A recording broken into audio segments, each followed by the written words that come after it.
1941년 11월 26일 제2차 세계대전에 참전 중이었던 일본 해군은 야마모토 이소로쿠 사령 장관의 명령에 따라 항공모함 6척, 전함 2척 등으로 구성된 연합함대를 홋카이도 북쪽 쿠릴 열도에 있는 에토로우토 섬에 집결시켰습니다. 그들이 목표로 하는 곳은 태평양 한가운데 있는 하와이의 진주만 미 해군 기지였습니다.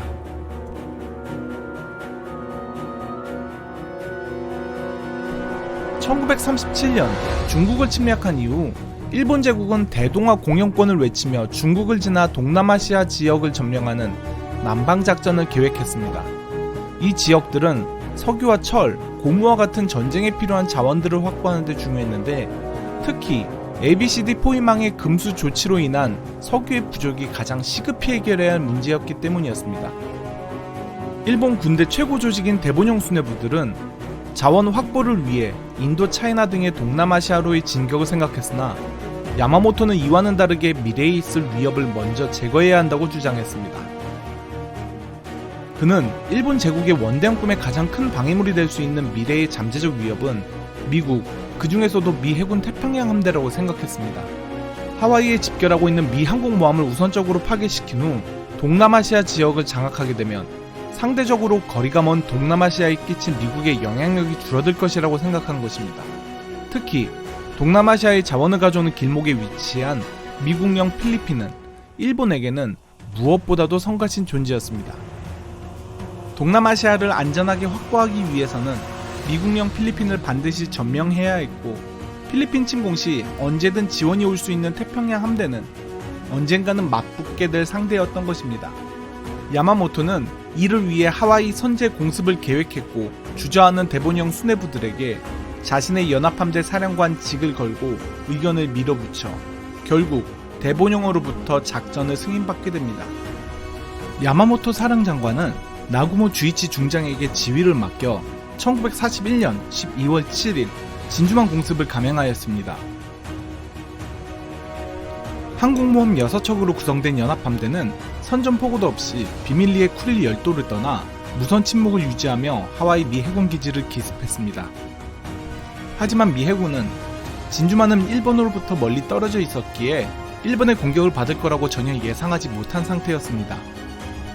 진주만을 향해 날아오는 폭격기를 보고서도 육군은 해군은 육군이 훈련을 하고 있다고 생각을 했고 미국의 방어태세가 전혀 갖춰져 있지 않았었기 때문에 미군은 3,000명이 넘는 군인을 잃었고 수많은 항공기와 함선을 잃게 되었습니다. 그에 반해 일본 해군은 미미한 수의 사상자와 손실만을 가지게 됩니다. 표면적으로는 일본 해군의 기습작전은 대성공이었으며 이로 인해 일본 전역은 일본 해군이 세계 최강이라는 생각을 갖게 됐고 누구도 일본을 막을 수 없다며 해군의 승전을 크게 자축했습니다. 하지만 일본 해군은 진주만 공습에서 가장 중요한 미션을 실패하는데 그것은 바로 미 항공모함을 단 한 대도 파괴하지 못했다는 사실입니다. 진주만 해군 기지에 있다고 생각했던 4대의 항공모함들은 진주만 공습 당시 단 한 대도 진주만에 있지 않았던 것입니다. 일본 전역이 진주만 공습의 성공으로 기뻐했지만 단 한 사람, 이 작전을 계획했던 야마모토 사령장관은 항공모함을 파괴하지 못한 작전의 실패로 크게 괴로워했습니다. 진주만 공습을 성공적으로 마친 후 일본 대본영은 다시 중국 전선과 남방 전선으로 모든 일본의 병력들을 집중시켰습니다.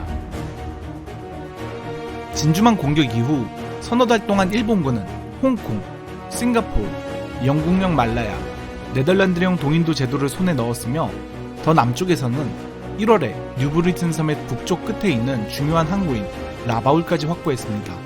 그리고 4월 말에는 영국령 버마, 미국령 필리핀 마닐라, 그리고 미국령 괌과 웨이크 섬을 포함한 서태평양 수역 전체를 손아귀에 넣었습니다. 이로써 일본 제국은 애초에 준비한 1단계 계획을 달성하며 동아시아 그리고 동남아시아 지역을 아우르는 최강의 국가가 되었습니다. 이제 대본영에서는 다음 2단계 작전을 위한 갑론을박이 벌어졌는데 대본영 육군부는 장기전을 준비하며 방어선을 강화하자는 입장이었으나 대본영 해군부는 영국군과의 실론해전에서 승리를 거두게 되자 그들은 이 승리를 바탕으로 더 이상 남쪽에서 연합군의 위협이 없을 것이라 생각했습니다. 이에 완벽한 남방작전을 달성하기 위해 모든 일본의 병력을 미국의 군수공장 역할을 할 수 있는 호주에 집중하자는 의견을 냈습니다. 호주가 미국의 대규모 전쟁 물자를 수령하게 되면 남태평양의 연합군이 거센 반격을 할 수 있다는 논지였습니다. 하지만 육군의 비협조적인 자세에 해군부는 다시 한번 작전을 수정하여 호주 본토를 침공하는 대신 호주를 미국으로부터 완전히 고립시키기 위해 솔로몬 제도를 포함한 남동쪽 태평양에 위치한 뉴헤브리디스 제도, 뉴칼레도니아 제도, 피지, 그리고 사모아까지 진출하자는 MOFS 작전을 제안했고 대본영 육군부는 이에 마지못해 동의를 했습니다. 반면 야마모토 사령장관은 진주만 공습에 성공에도 불구하고 항공모함에 대한 집착을 버리지 못하고 있었습니다. 그는 여전히 하와이에 주둔 중인 미 항공모함을 파괴해야 한다고 주장했으나 그는 누구에게도 지지를 얻어내지 못했습니다. 그는 타협점으로 진주만이 아닌 미드웨이를 우선 공격하여 이를 지키기 위해 진주만 기지에서 나오는 미 항공모함을 격파시킨다는 제안을 다시 한번 했습니다. 하지만 이 제안 역시 대본영의 동의를 얻지 못했는데 미드웨이가 일본 본토에서 거리가 너무 멀어 보급을 유지하기 어렵고 미국의 하와이 해군기지를 상대로 일본 항공모함이 장기간 작전을 벌이기 어렵다는 것이 그 이유였습니다. 하지만 야마모토는 진주만 공습 계획을 제안할 때 썼던 방법인 자신의 사령관 직을 놓고 다시 한번 협박 아닌 협박을 하며 나가노 군령 부총장에게서 결국 작전을 승인받게 됐습니다. 하지만 그럼에도 불구하고 육군의 적극적인 협조가 없어 지지부진하던 이 계획에 대본영의 적극적인 지지를 가져오는 계기가 생기게 됩니다. 1941년 12월 7일 진주만이 일본 해군에게 기습을 당한 뒤 루즈벨트 미 대통령은 분노에 가득 차 있었습니다. 그는 이에 상응하는 보복을 일본에게 주어 미국민들의 바닥까지 떨어진 사기를 높여주고 싶었습니다. 이에 육해군 수뇌부를 강하게 압박하여 복수할 계획을 만들어냈는데 그것은 바로 일본 제국의 심장부인 도쿄를 기습 공격하는 둘리틀 공습 계획이었습니다. 1942년 4월에 완성된 둘리틀 공습 프로젝트는 항공모함을 이용해 도쿄 근처 해안까지 간 후 항공기를 이용해 일본의 심장인 도쿄를 폭격하는 작전이었습니다.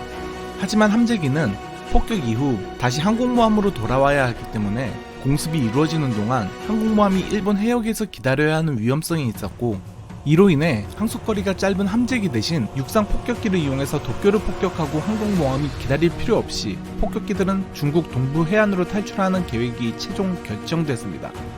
이를 위해 B-25 미첼 쌍발 폭격기가 선정됐는데 이는 항공모함 갑판에 들어갈 가장 적합한 날개 길이를 갖고 있었고 긴 항속거리를 갖고 있었기 때문이었습니다. 하지만 여기에는 몇 가지 어려움이 있었는데 첫 번째는 B-25 미첼을 항공모함에서 이함시키는 문제였습니다.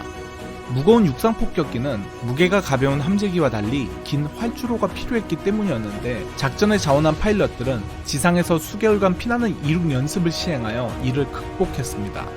또 다른 문제는 B-25 미첼이 아무리 항속 거리가 길다 해도 일본 동쪽 해상에서 이함해서 중국 동부 해안까지 가는 것은 무리가 있었습니다. 이를 위해 미군은 B-25의 무전기도 떼어내고 공습에 불필요한 모든 장치를 제거한 뒤 추가 연료 탱크를 장착하여 항속거리를 늘리기 위한 최선의 노력을 다했습니다. 이런 노력으로 1942년 4월 B-25 16기와 공습에 자원한 80명의 승무원들 그리고 둘리틀 중령은 작전을 수행할 모든 준비가 완료됐습니다.